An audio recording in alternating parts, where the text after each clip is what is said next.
এটা তো মানুষ জানতে পারবো। আমি লম্বা ছিলাম না বেটে ছিলাম এটা তো মানুষ জানতে পারবো। এই যে জিনিসটা আমার জীবদ্দশায় কেউ জানতে পারে না, আমি চাই না আমার ইন্তেকালের পরেও এটা কেউ জানো। খুব বড় লম্বা কথা, আপনারা জানেন, কঠিন এক ইতিহাস। হযরতে আলী হযরতে ফাতেমা রাদিয়াল্লাহু তাআলা আনহার কথা রাখার জন্য নিজে এক পাশে খাটের আরেক পাশে ছোট বাচ্চা হাসান হুসাইন মার খাট নিয়ে যাইতেছে। কষ্ট হইতেছিল খুব, খাট আলগায় রাখা যাইতেছিল না, এত কষ্ট হইতেছিল। হযরত আবু যর গফারি দূর থেকে দৌড়ে আসতেছিল। হযরত আলী বলতেছিলেন, খবরদার আবু যর, এই লাশের কাছে আসবা না। এখানে যে শুয়ে আছে তার ওসিয়ত হইল আমি এবং হাসান হুসাইন যেন তাকে কবরস্থ করি। খবরদার হযরতে আবু যর, তুমি এখানে আসবা না। আবু যর বললেন, ও হযরতে আলী, আমি দুনিয়ার কারো কথায় আসি না, আমি আল্লাহ পাকের হুকুমে আসতেছি। আল্লাহ পাকের পক্ষ থেকে আমাকে জানানো হয়েছে আপনার এবং হাসান হুসাইনের কষ্ট হয়, আমি যেন খাটটা একটু ধরি। আমার ভাইরা, হযরতে আবু যর খাট ধরলেন। কবরে নেওয়ার পর কবরে তো হযরতে হাসান হুসাইন আলী রাখবেন, কিন্তু হযরতে আবু যর রাদিয়াল্লাহু তাআলা আনহু উনি ফাতেমাকে তার গুরুত্ব বোঝানোর জন্য কবরে নামছে। আগে একটু লাশ রাখবো তো ওনারা, উনি একটু কবরের সাথে কথা বলতে গেছেন, যাই বলছেন, কবর, খবরদার, আজকে তোমার মধ্যে কে শুইব জানো? হাসান হুসাইনের আম্মা। যেই হাসান হুসাইনকে নবীজি বলছেন জান্নাতের জওয়ানদের নেতা হবে, তারা জান্নাতি। নবীজি বলছেন আল হাসান ওয়াল হুসাইন সাইয়্যিদা শাবাবি আহলিল জান্নাহ। সে হাসান হুসাইনের আম্মা। খবরদার, কবর, খারাপ আচরণ করবা না, ভালো আচরণ করবা। তোমার মধ্যে যেই মানুষটা শুইব আজকে, এই মানুষটা হইল নবীজির আদরের কন্যা, যে বেহেশতের মধ্যে সমস্ত মহিলাদের নেত্রী হবে। আমার কথা না, ক্বালা রাসূলুল্লাহি সাল্লাল্লাহু আলাইহি ওয়াসাল্লাম ফাতেমাতু সাইয়্যিদাতু নিসাই আহলিল জান্নাহ। আমার মেয়ে ফাতেমা জান্নাতে সমস্ত নারীদের সরদার হবে, নেত্রী হবে। হযরত আলীর স্ত্রী অনেক কিছু বলার পর কবর কি বলছে জানেন?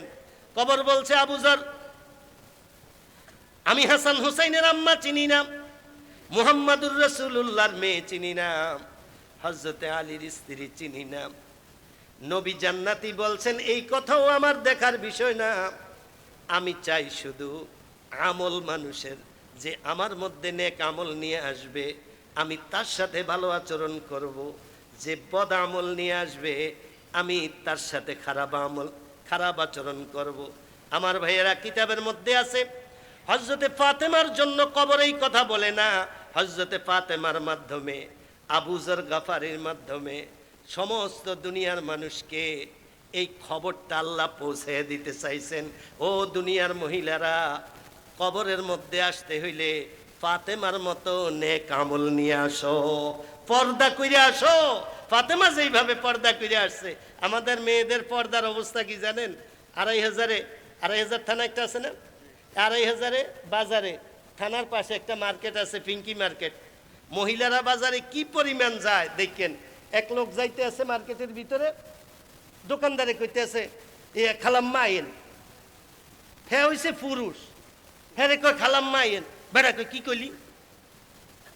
ভাই রাগ না, আমি সারাদিনে তো মহিলারা এই খালাম্মা কইতে কইতে আমনে যে বেড়া না বেডি আমার এটা মন নাই।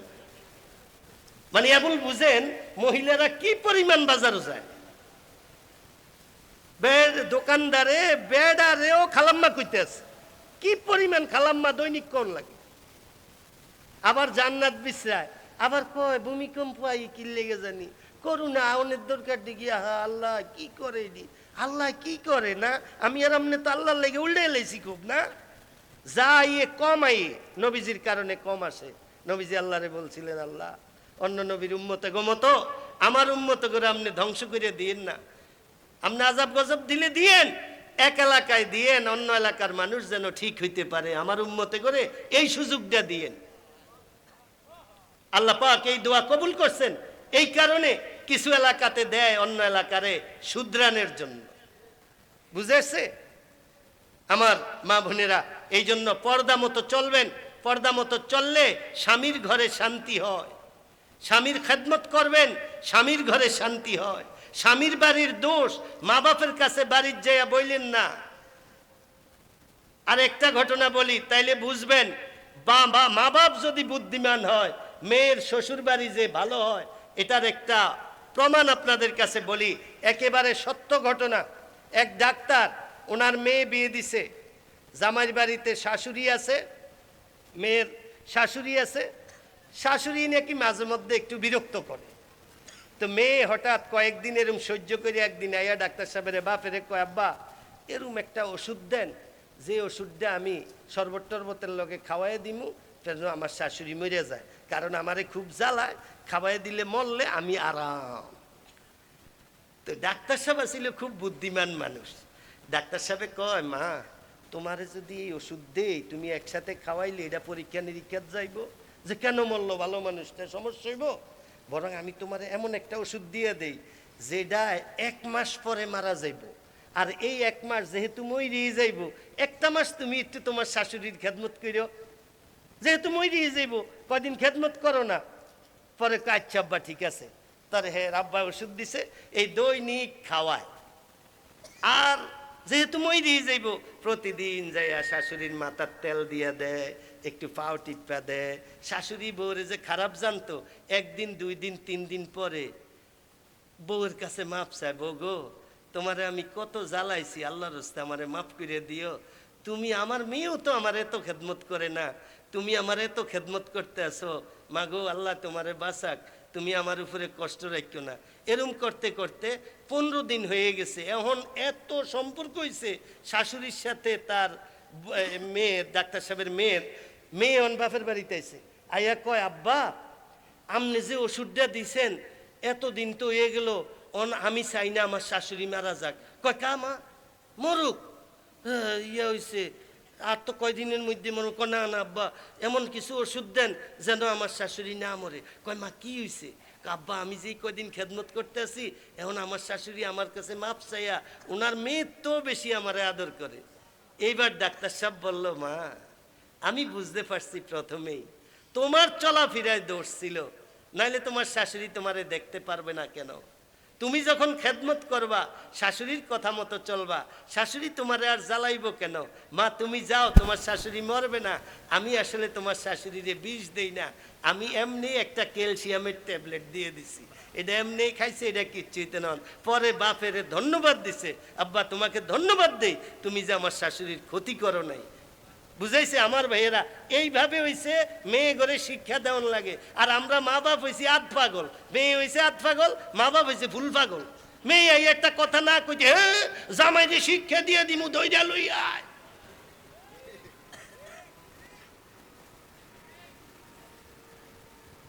এটা তো আমগো আমনেগো দোষ, মেয়ের দোষ না তো, এটা মা বাপের দোষ।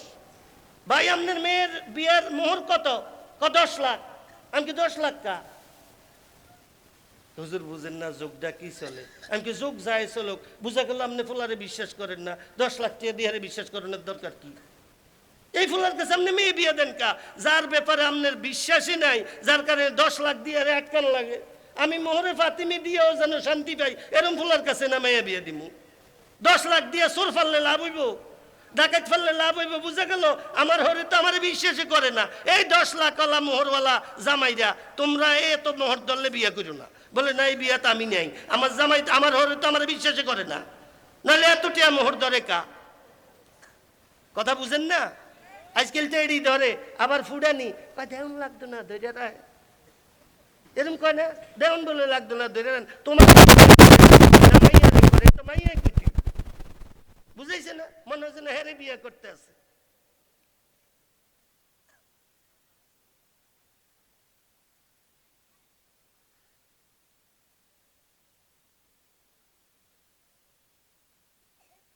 আমার মা বোনেরা অনেকে, আমি জানি আপনারা এখানে অনেক ভিড় আমি দেখছি মহিলাদের, আবার খবর নিলাম আমি শুনছি এই এলাকাতে এই মহিলা মাদ্রাসাটাই সবচেয়ে বড়। তো অনেক অভিভাবকরা এখানে আসছেন। এই মেয়েরা তোমরা শুনো, তোমাদের কারণে একটা স্বামী ভালো হয় কিভাবে। একেবারে সত্য ঘটনা, আমাদের খুব কাছের লোকের এক মেয়ে মহিলা মাদ্রাসায় পড়ছে, সব সময় দোয়া করতো, আল্লাহ আমার একটা দিনদার স্বামী মিলেন, আমার একটা ভালো স্বামীর কাছে আমার জন্য বিয়ে হয়।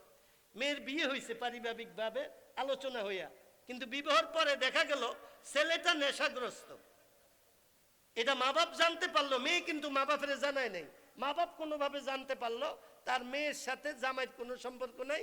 জামাই রাত্র 2টা-1টা বাজে আসে, আইসা ওই স্যান্ডেল নিয়ে হইয়া থাকে খাড়ো, তার কোনো হুশ জ্ঞান থাকে না। মেয়েরে বাড়িতে নিয়ে আটকে থুইছে, কয় না তোমার আর যাইতে দিতাম না, যা হওয়ার হয়ে গেছে, ভুলভ্রান্তি, আমরা আসলে জানতে পারি নাই মা, আর যাওয়ার দরকার নাই। মেয়ে বলল না আব্বা আম্মা আমারে যাইতে দেন, মানুষের জীবনে বিয়ে একটাই হয়, আমি দেখি না তাকে বুঝাইয়া, আর আমি আল্লাহ পাকের কাছে বলতেছি দেখি না আল্লাহ পাক আমার স্বামীরে ভালো করেনি, জান একটা বার সুযোগ দেন। তো মা বাপে কাচ্চা ঠিক আছে এইবার যাও, যেহেতু তুমি বলো, দেখো পরিবর্তন কিছু হয়নি, নাইলাম। মেয়ে আসছে প্রতিদিনই, জামাই আসলে জামাইরে পা উঠে দিয়া খাটের মধ্যে একটা চাদর দিয়া শোয়ে দেয়, সে ওযু কইরা 2 রাকাত নামাজ পড়ে আল্লাহর কাছে কাঁদতে থাকে। একদিন আসছে হঠাৎ, আইসা দেখে স্বামী শুয়ে গেছে, শোয়ার পরে হেরে একটু পা উঠিয়ে দিছে, কিন্তু আজকে স্বামীর কিছু হুশ জ্ঞান আছে। তো দেখে যে বউ আর কাজ সাথে শোয় না, সে উঠে গেল বাথরুমে, বাথরুমের তো আইসা শোয় না, সে হঠাৎ যায় নামাজ লইয়া নামাজে দাঁড়ায় গেছে। নামাজে দাঁড়ায় গেল, নামাজ পড়িয়া সে কি যেন দোয়া করতেছে আর খুব কাঁদতেছে, গুনগুন করে আর কাঁদতেছে খুব। সে উঠে গেল, উঠে পিছিয়ে দিয়ে আসতে যাইয়া শুনতেছে, আল্লাহ মানুষের বিবাহ তো একটাই হয়, আমার ভাগ্য আপনি এটাই রাখছেন, আল্লাহ আপনি কত খারাপ মানুষ ভালো করে দিছেন, আমার স্বামী তো এত খারাপ না, একটু নেশা মাত্র করে, আপনি কি আমার স্বামীরে নেশা মুক্ত করতে পারেন না? আল্লাহ আমি আপনার কাছে চাই, কত লেখাপড়া করছি আল্লাহ, এগুলা সব কিছুর উসিলায় আপনি আমার স্বামীরে ভালো করে দেন। আল্লাহ আমার কাছে আর আপনার কাছে চাওয়া পাওয়া নাই, আল্লাহ আপনার দয়ার শেষ আমার উপরে নাই, আমার একটা স্বামী মিলাইছেন, এটাও বড় কথা, আমার স্বামী যেন আল্লাহ নেশা মুক্ত হয়ে যায়। ছেলেটা পিছন থেকে এটা শুনে বাথরুমে চলে গেছে, বাথরুমে যাই অজু করে আইসা তার পিছনে দোয়ার মধ্যে শরীক হয়ে গেছে। এমন কান্না সে, আমার মা বোনেরা, পরে ওই ছেলেটা আর কোনোদিন নেশার মধ্যে যায় না। আপনারাই পারেন একটা ঘরকে আলোকিত করতে, আপনাদের আমল দ্বারাতে ঘর আলোকিত হয়। আজকাল আমাদের কাছে তাবিজের জন্য আসে যে হুজুর একটা তাবিজ দেন, আমার ছেলেটা যেন কথা শুনে, আমার ছেলেটা কেবল মোরাইয়া উঠে, এরম কয়, কেবল বলে ছেলেটা মোরাইয়া উঠে। আমি কি মোরাইবো কা? ছেলে হয়তো শয়তানি করবো, কিন্তু মোরানি দিব কা? এটা কি কারণ? হ্যাঁ আমার লোকের ঘটনা, আমার মাদক দিয়ে আমার মসজিদে জুমার পরে এক লোক মোরাইয়া উঠে, একটা তাবিজ দেন, হ্যাঁ মোরানিটা বন্ধ করেন। পরে আমি কি মোরাইবো কা? আমি কি আচ্ছা সামনের সপ্তাহে দেখা করেন। পরে আমি হুজুর করে লইয়া বইলাম, হুজুররা আমি তো তাবিজ টাবিজ দেই না, একটা লোক এমন ভাবে ধরছে, এর ফোলাটাকে বল মরাইয়া উঠে, তো মরাইয়া উঠে কা, এটা কি কারণে হইতে পারে? তো হুজুররা এই কথা কইতে কইতে কইতে কইতে এইটা আর বাইরে না, হঠাৎ আমার মনের মধ্যে একটা কথা আইছে, আইসেরা আমি আর হুজুর গুলোকে বলি নাই, পরে বলছি, আমি পরের জুমাতে আইসেরা আমি আলাদা, আমাকে দিঘাই আপনার ঘরে ডিশ লাইন আছে? হুজুর আছে। আমি কি বাচ্চা যে হইছে যখন গর্বে আসিল মার পেডো ডিশ লাইন আসিলনি? হুজুর আসিল, ডিশ লাইন তো বাধ্য হইয়া লাগাইছি, কারণ আমার বউয়ের সময় কাটে না, বাচ্চা পেডো তো, এই সময় কাটানোর লেগে এই চ্যানেল দিয়ে দিছি, হ্যাঁ কদ্দুর পরে পরে একটা একটা দেখিয়া। আমি তো এই ডিশ লাইনের মধ্যে নাচ গান আসেনি? আছে না হুজুর। আমি কিন্তু এই মোরানি দেখতে দেখতে বাচ্চা হইছে, এই মোরানি দুনিয়ার তাবিজ দিয়া ভালো হইতো না, বুঝাইছিনি? এই কাপড় যে আপনারা তৈরি করেন, যত জিএসএম দিয়া তৈরি করেন, তৈরি হইয়া যাওয়ার পরে এটা কি আর ঠিক করানোর কোনো বুদ্ধি আছে? এটা যখন যত জিএসএম দিয়া বানাইবেন অত হয়ে যাইব, হইয়া যাওয়ার পরে পরিবর্তন করার আর সুযোগ নেই। এখন এটা তো 60-80 কাপড় 60-80 বানাইছেন, এটা 80-80 বানাই লাউনের পরে আর হবে না। যেই বাচ্চা মোরানি দীক্ষা হয়ে গেছে, এটার মোরানি আর বন্ধ করানোর সুযোগ নেই। হ্যাঁ এখন থেকে যেন আর না মোরায়, হেডার ওষুধ দেওয়া যাইব, সেই ওষুধটা দিতাম নি, দিতাম। আমাদের নবীজি বলেন, হে আমার সাহাবীরা, তোমাদের স্ত্রীদের গর্ভে যখন বাচ্চা আসবো, তোমাদের স্ত্রীদেরকে বলবা সব সময় যেন কোরআন তেলাওয়াতের মধ্যে থাকে, অথবা জিকির আজকারের মধ্যে থাকে, অথবা স্বাস্থ্য ভালো লাগলে যেন নফল নামাজের মধ্যে থাকে। সাহাবায়ে কেরামরা বললেন, আল্লাহর হাবিব এই হালাতে কেন থাকবে? এই হালাতে থাকলে কি লাভ হবে? নবীজি বলেন, গর্ভের মধ্যে বাচ্চা থাকা অবস্থায় মা যেই অবস্থায় থাকে বাচ্চার মধ্যে ওই অবস্থার আসর হয়। তা আমরা মোরানি চাইতে চাইতে বাচ্চা জন্ম দেই, তো এটা আবার মদিনাওয়ালা বাচ্চা কেমনে হইব? মদিনাওয়ালা বাচ্চা, বাচ্চা ভালো হওয়ার জন্য মদিনাওয়ালা ফ্যাট অন লাগবো। মানুষের ফ্যাট দেখাইয়া আটবো, এই ফ্যাটের ফর্দাওয়ালা বাচ্চা হইব করতে। হুজুর বোরকা মাথার দিলে মাথা গরম হয়ে যায়, দুনিয়া ঠাইসেরা লাগছে নি? সারা পৃথিবীর মুসলমান মেয়েরা বোরকা মাথায় দিয়ে হাঁটে, ওন্না মাথায় দিয়ে হাঁটে, তোমার মাথা গরম হয় কা? কারণ এটা গরম দিয়া হইছে। কথা বুঝেন না? এটা এমনি গরম। এই জন্য আমার মা বোনেরা মাদ্রাসায় পড়েন, এটা আল্লাহ পাকের একটা মেহেরবানি, আল্লাহ পাকের একটা দয়া। আমি তো চাই সব মা বাপ তার মেয়েদেরকে মাদ্রাসা দিয়ে দেয়। কারণ কি জানেন? আমি যে মারা যাব, আমার মেয়ে কিন্তু আমার জানাজায় আসতে পারবে না। আমার মেয়ে কিন্তু ঘরেই থাকবো, আমার হয়তো শেষ দেখা ঘরের দরজায় দেখবে। এরপরে যে আমার নিয়ে আসবো, আমার মেয়ে আর কোনোদিন আমার সাথে আর দেখার কোনো সুযোগ নেই। কারণ আমার মেয়ে তো গোরস্থানে, কবরেও আসতে পারবে না আমার কাছে। তাহলে আমার মেয়ে কোথায় বসে থাকবে? আমার মেয়ে থাকবে ঘরে, মসজিদেও আসতে পারবে না, জানাজায় আসতে পারবে না, কবরের পাশে আইসা আব্বারে সালামও দিতে পারবে না। এই জন্য আমি আমার মেয়েকে কোরআন শরীফ শিক্ষা দিয়া যাই, নামাজ রোজা শিক্ষা দিয়া যাই, যেন নামাজ পড়ার পর ঘরের এক কোনায় বসে বসে দোয়া করতে পারে। আয় আল্লাহ তাআলা, আব্বা কত আদর করতেন, আম্মা কত আদর করতেন, অন্ধকার কবরে কোথায় গাছতলাতে আছে আব্বা শুয়ে আছেন। আল্লাহ, আব্বার কবর দেখতে যাইতে পারি না, আব্বাকে একটা সালাম দিতে পারি না। আয় আল্লাহ তাআলা, এই এক পারা কোরআন শরীফ পড়লাম, এই এক খতম কোরআন শরীফ পড়লাম, এই সূরা ইয়াসিন পড়লাম, এর সওয়াব আমার আব্বার কবরে পৌঁছে দেন। ঘরে বৈশা বৈশা আমার মেয়েরা দোয়া করব। আর আমরা আজকাল যা পড়াই, এই পড়াই তো আমার মেয়েরা অত দোয়া করতে পারবে না। কারণ 99 না, 100-তে 100% মেয়ে আজকাল ওযু করতে জানে না। 100% মেয়ে তার হায়েজ নেফাস কি জিনিস এটা বুঝে না, হুকুম কি 100-তে 100 মেয়ে জানে না। পুরুষেরাও মেয়েদেরকে যে বুঝাইবো, পুরুষেরাও আল্লাহর রহমতে জানে না। একজনকে বলে জিগায়, ভাই বলেন তো হায়েজ নেফাস কি? কয় ভাই এখন বড় লোকের খাওন, আমরা গরিব মানুষ করতে কম। তো এই পুরুষে কি পরিমাণ বুঝছে হায়েজ নেফাস? এটি বলে বড় লোকের খাওন কোন? মানে এত জানে না এটি কি। হ্যাঁ, মনে করছে এত বড় হুজুরে জিগাইছে, এটা মনে কোনো দামি জিনিস, বুঝছেন নি?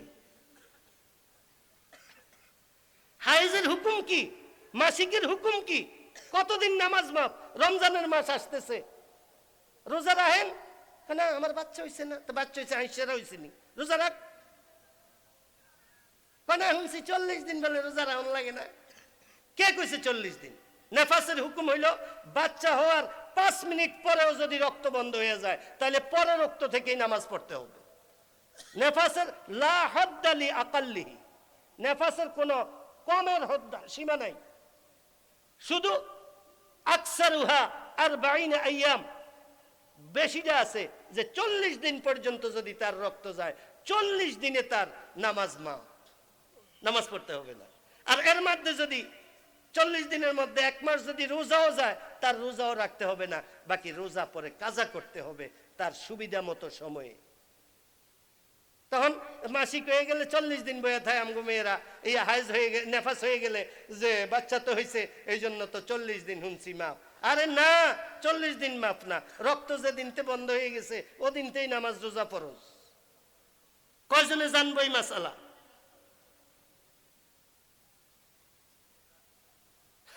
নামাজের অবস্থা কি? মসজিদের সভাপতির ঘটনা শুনবেননি?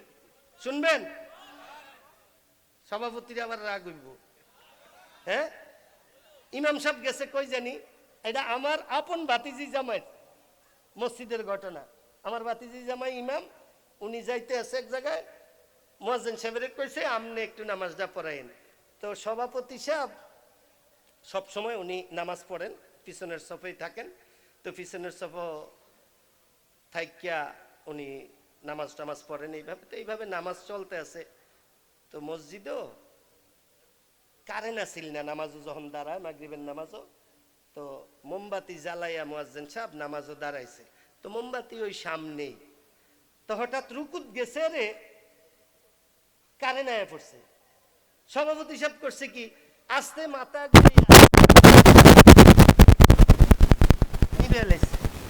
তো অনেক সময় কারেন্ট আইও কিন্তু আবার যাই গিয়া, সেজদাত গেছে রে, আবার কারেন্ট গেছে গিয়া, এই সেজদাতে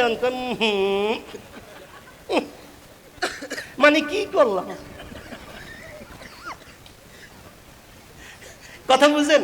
এই হিসাব সভাপতিকে নামাজ, কারণ উনি তো সভাপতি ঠিকই, কিন্তু নামাজ যে কেমনে পড়ন লাগে এই সভাপতি কি হয়েছে নি? আর মসজিদের শাসন কেমনে করে এটা শুনবেন নি, এটা কিতাবও আছে। এক ঘটনা, এক মসজিদে এক বুজুর্গ যাইতে আছে মসজিদের পাশে দিয়ে, হঠাৎ আসরের আজান হয়েছে, বুজুর্গ মসজিদে ঢুকছেন। এটা হজরত আশরাফ আলী থানভী রহমতুল্লাহ আলাইহি কিতাবের মধ্যে আনছেন। বুজুর্গ মসজিদে ঢুকছেন, আসরের নামাজ পড়লো ইমাম সাহেব, মুয়াজ্জিন সাহেব আর এই বুজুর্গ। নামাজের পরে ওই বুজুর্গ জিগাইল, এই মহল্লাত কি কোনো ইয়া নাই, মানুষ নাই আর কোনো? হুজুর এত মানুষ আছে, যদি নামাজে আসে তাহলে মসজিদে জায়গা হবে না, এত মানুষ আছে। কত আসলো না, না তারা আসে না, তাহলে আবার আজান দাও। আসলে আজান একবার দিছে, নামাজ পড়ে আবার আজান দাও। হুজুরে কয় হুজুর ফিরে চামড়া থাকতো না, কেন আমি তো বললাম দেও, বাকিটা আমি দেখবো। আজান আবার দিছে রে, লাডি বেন্দা লইয়া মহল্লার 100 লোক আইছে। আয়া কয় কি হইছে, একবার আজান দিল, আবার আজান কি ইমামরে ধরে লইয়া মুয়াজ্জিনরে ধরে লইয়া, তারে কইলাম আজকেই শেষ। পরে ওই বুজুর্গ সামনে গেছে, কয় ভাই মুয়াজ্জিন সাহেব আজান দিতে চায় না, আসলে আমি দেওয়াইছি, এই মহল্লার মানুষ ভালো না খারাপ এটা যাচাইয়ের জন্য, একটু আগে যে আজান হইছে আপনারা আইন না কা, কামগো কাম আসিল, কতক্ষণ আইছেন কা, হুজুরের বিচার করতেন। মানে নামাজ যায় হোক এটা সমস্যা না, হুজুরে আবার আজান দিল, হুজুরের বিচারের লেগে হইলে মসজিদে আইব। বুঝাইছে না? সভাপতিরা রাগ হইন না, সবাই তো আর একরকম না। আর নামাজও লোকমা দেয় কেমনে এটা শুনবেন নি, সভাপতির লোকমা। ইমাম সাহেব, এটাও আমার বাতিজি জামাই, এই মসজিদের ঘটনা। যাইতে আছে মুয়াজ্জিন সাহেবরে কয় আপনি নামাজটা পড়াইয়েন, তো সভাপতি সাহেব জানে যে মুয়াজ্জিন সাহেব কিন্তু হাফেজও না আর বড় সূরা টুরাও জানে না, তে মুয়াজ্জিন সাহেবরে কইতে আছে ইমাম সাহেব যে গেছি গিয়া, আপনি তো হাফেজ না আর বড় সূরা জানেন না, হুদাফেজ লাগাইবেন, আপনি ছোট ছোট সূরা দিয়া নামাজ পড়াই দিন। তো মুয়াজ্জিন সাহেবের কা ইচ্ছা, মাগরিবের নামাজও মুয়াজ্জিন সাহেব গায়রিল মাগদুবি আলাইহিম ওয়ালাদ-দাল্লিন ইয়াসিন ওয়াল কুরআনিল হাকিম ফি সিত্তে, সভাপতি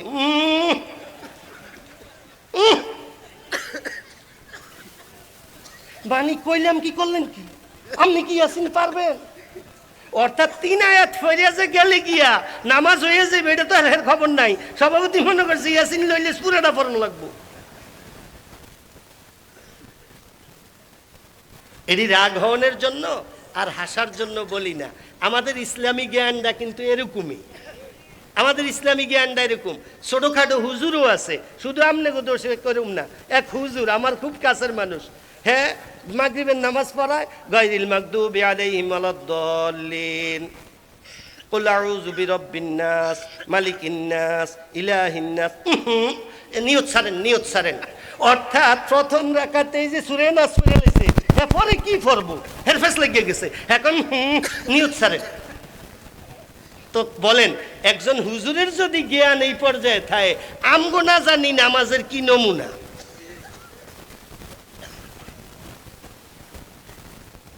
আমগো নামাজের নমুনা কি একটু কি যাচাই কোনোদিন করছি? নামাজের ওয়াজিব কয়টা জিগাইলে এখন আস্তে ভাগবো, ওয়াজ হয়েছিলাম, ওয়াজ শুনতাম, এটি কি ওয়াজ? নামাজের ওয়াজিব এরকম ফেস লাগবো না ভাই। নামাজ ছাড়া, নামাজ না বলে বেহেশতের চাবি ছাড়া যায় দরজা না লাইতে ভাঙ্গি লাইবেন।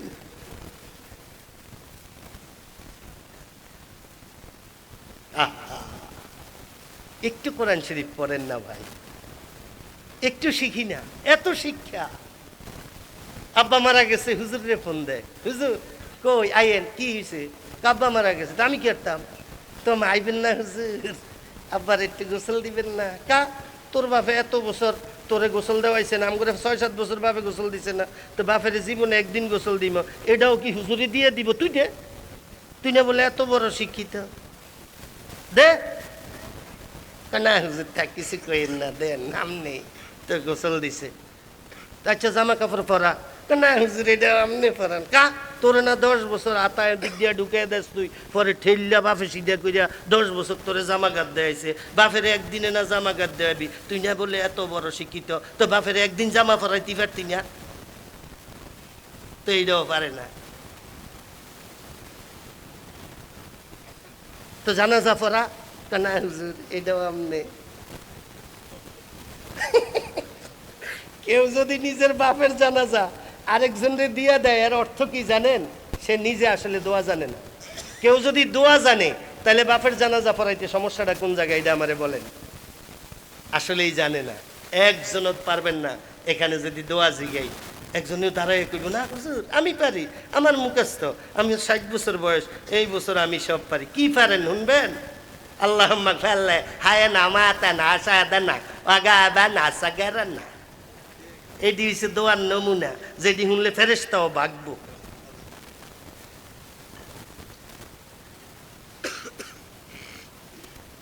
ফেরেশতা কাছে ধরে থাকতো না, পলাইব সব। আমার ভাইয়েরা, এগুলা হাসানের জিনিস না। আব্বার জন্য কি দোয়া করলাম শেষ দিন কি দোয়া করলাম, দোয়াটাও পারি না। বাপের সব, এই জন্য আমি সব ধনী মানুষের কই, পোলা ভাইন্ডে যা দিবেন অর্ধেক সম্পদ হুজুর করে দিয়ালাম মাদ্রাসা মসজিদে। কি লিগা? মরলে যেহেতু এই ফুলায় আপনার কোনো কামই আই না, গোসলও নাই, জামা পরানিত নাই, জানাজাত নাই, কোনো কামে নাই। এর কোরআন শরীফ তো পারে না, সূরা ইয়াসিনও যে পড়বো, কোনো কোরআন শরীফ যে ফইরা দোয়া করবো এটাও তো পারে না। তো এই বলদের এত টিয়া দেওয়ানের দরকার কি? যেদিন একটু ফরবো টরবো হ্যাঁ করে দিয়ে দেন একটা মাদ্রাসা বিল্ডিং কইরা, এন ইচ্ছা অনিচ্ছায় হুজুররা কোরআন শরীফ পড়বো, ছাত্ররা পড়বো, আপনার কবরও সোয়াব থাকতে থাকবো। আর হ্যাঁ কেবল বিড়ি টানবো, সিগারেট টানবো, এনতে সোয়াব যাইতে থাকবো দুয়াম মতো।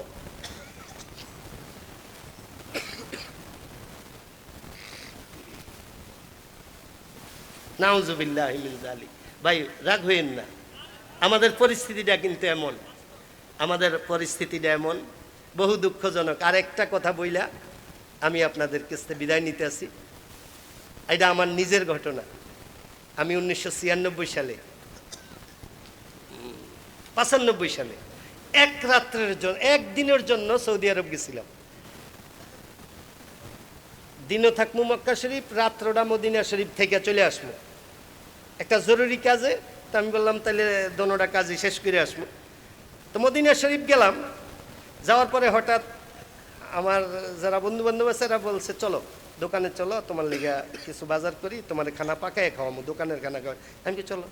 তাই মুরগি কিনতে আসে, দেখা মুরগির প্যাকেটের মধ্যে লেখা দুজাজ ব্রাজিলি, ব্রাজিলের মুরগি, দুজাজ মানে মুরগি, ব্রাজিলি মানে ব্রাজিলের।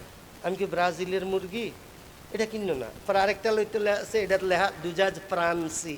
আমি কি এটা তো ফ্রান্সের, এন তো ইয়া নাই, এটি তো অমুসলিম দেশ, থাক দোস্ত ইয়া লাগতো না, মাস্টার্স লো। দোকানদার ছিল বাঙালি, হুজুর হালাল হালাল। আমি কি হালাল? বুঝছি আপনি মনে করছেন অমুসলিম দেশের তে আইসে, এর লেগে মনে হয় বিসমিল্লাহ আল্লাহু আকবার বলে না, এই জন্য। আমি কি হ ভাই এই যে না হেন আল্লাহু আকবার বলে। আমি কি কেমনে জানলেন? আমরা জিগেছি। তা আমি কি কইছে? হুজুর হেন আল্লাহু আকবারের ক্যাসেট লাগানো আছে, ক্যাসেটে চলতে থাকে আর গাল জব হইতে থাকে। এটা কি লেগে বললাম? এই বলার কারণটা বলি। আমার বাসার পাশে একটা লোক মারা গেল, মহিলা। এক ছেলে ড্যাফোডিলে পড়ে, 2 ছেলে জাপান থাকে, আরেক ছেলে আমেরিকা না কানাডায় থাকে। অনেক বড় মানুষ, মানে দুনিয়ার লাইনে অনেক বড়। বাকি এই তাদের আব্বা আম্মা দুজনই ধার্মিক আমি যতটুকু জানি, কারণ তার আব্বা মানে ওনার স্বামী মসজিদে সবসময় ইবাদত বন্দেগি করে, এরকম টাইপের লোক। তো যখন মারা গেল সকাল 10টায় জানাজা, আমি আগেই বলে রাখছি যে আমার খেয়াল না থাকতে পারে, তোমরা আমার একটা ফোন দিও, বাসার পাশের মানুষ, ওনার জানাজায় আমি থাকবো। আর তাছাড়া ড্যাফোডিলে যে পরে ওই ছেলের সাথে আমার চলাফেরা আছে, তো ফোন দিছে। আমি জানাজাতে শেষ করে আমি বাসার সামনে খাড়া রয়েছি। ইমাম সাহেব যে জানাজা পড়াইছেন উনি আমার সাথে দাঁড়িয়ে কথা বলতেছে, হুট করে বলতেছে ওনার ছেলে, হুজুর এই আপনি আসেন। আমি বলছি হ্যাঁ ঠিক আছে। আপনি যান, আমিও যাব কবরস্থানে। তো গেলাম, আমি আর উনি কবরস্থানে দাঁড়ায় রয়েছি। দাঁড়ায় থাকার পর হুট করিয়া লাশ কবরও রাখবো, ইমাম সাহেবরে ডাক দিছে। ইমাম সাহেবরে যে ডাক দিছে, তো ইমাম সাহেব যায়। আমি কই আপনি যান, আপনি শেষ করিয়া আইয়া আমারে জিগেন, হুজুর আপনি বলে আমারে কি একটা কথা কইবেন, তো আমি একটা কথা কমু আপনি। তো ইমাম সাহেব হুজুর হেনতে আওয়ার পরে আমার জিগাইছে, হুজুর আপনি বলে কি কইবেন। আমি কই হেন কি লেগে আপনার নিছে। হুজুর এই যে লাশ কবরও রাখবো, তা আমারে দিয়া দোয়া পড়াইছে, তো আমি কি করছেন নাকি। আমি বিসমিল্লাহি আলা মিল্লাতি রাসূলিল্লাহ বলছি, আর ওনার ছেলেরা ওনারে রাখছে। আমি কি আচ্ছা ঠিক আছে। মাটি যে দিছে কেমনে দিছেন। আমি পড়ছি দোয়া মিনহা খলাকনাকুম ওয়া ফিহা নুঈদুকুম ওয়া মিনহা নুখরিজুকুম তারাতান উখরা। তো এরা মাটি দিছে। আমি কি তাহলে দোয়া সবই আমনে পড়লেন। কয় হ। আমি কি এটা কি হয়েছে জানেন, এই মদিনা শরীফের ঘটনা শুনাইলাম। আমি ফ্রান্সের মুরগি আর ব্রাজিলের মুরগি যেরকম আল্লাহু একবারের ক্যাসেট লাগাইয়া জব হয়, আমগো ফোলা পাইনেও আজকাল আমগরে ফ্রান্সের মুরগি ব্রাজিলের মুরগির মতো কবরও রাহে, দোয়া পরে হুজুরে রাহে ফোলা পাইনি। অথচ যে রাখে সে না পড়বো। এই আমার ভাইয়েরা, যদি ফোলা পাইনে দিনই শিক্ষা না দেন, আমগো ফোলা পাইনে ব্রাজিলের মুরগির মতো ব্যবহার করব, ফ্রান্সের মুরগির মতো কবর রাখিয়া দিব। ইমাম সাহেব দোয়া পড়ব, ইমাম সাহেব দোয়া বললে আমার লাভ কি? বুঝাইছে না? কোরআন শরীফ খতম, ইমাম সাহেব রে কয়, ইমাম সাহেব হুজুর একটু কোরআন শরীফ খতম করেন, আব্বা মারা গেছে। আরে ভাই, আমার আব্বার জন্য আমি যেইভাবে কোরআন শরীফ পড়বো, অন্য হুজুরে কি এত আন্তরিকভাবে পড়বো?